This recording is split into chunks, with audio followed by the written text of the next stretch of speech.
না না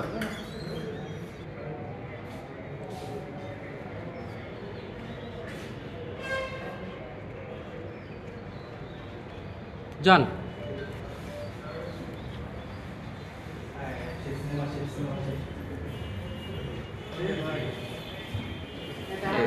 এর বাইরে মূল আসামিদের মধ্যে দুজন, এর আগে আগতে 3 জন আসামি ছিল, চেষ্টা অব্যাহত রেখেছি এবং আমরা আশা করছি আপনাদের খুব শীঘ্রই তো আমরা এই 2 জনকে আসামিকেই আমরা ধরার জন্য সর্বোচ্চ চেষ্টা করছি।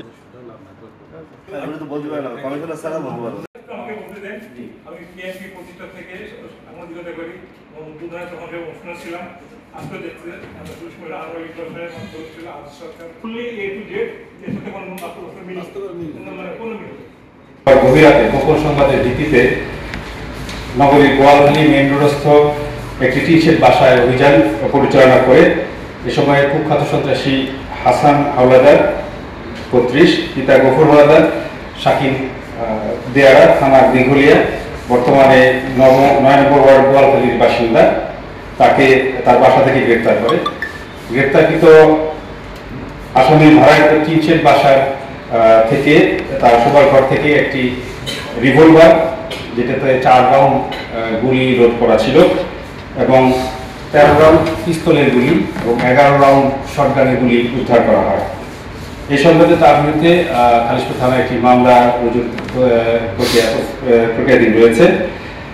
এই উদ্ধারকৃত অবৈধ অস্ত্রটি আসামিকে নিয়মিতভাবে আমরা জিজ্ঞাসাবাদ করছি, এটি কোথা থেকে এসেছে এবং এই গুলির উৎস কোথায়, উদ্ধারকৃত কোনো অস্ত্র কোনো সন্ত্রাসী কার্যক্রমে ব্যবহার হয়েছে কিনা বা কোথাও ব্যবহারের পরিকল্পনা ছিল কিনা, এই বিষয়ে আমরা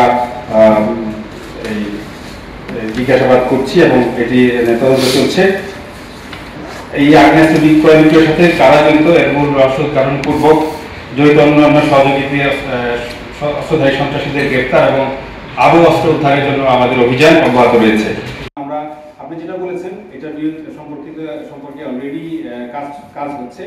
আমরা আশা করছি খুব দ্রুতই আমরা যেহেতু আমি অনেক মুহূর্তে শান্তিভাবে আমি আপনাদের অবস্থান জানি, অনেক সময় তখন আপনাদের লোকজনের সমস্যার কারণে আপনারাই আপনাদের স্টোররুম থেকে বা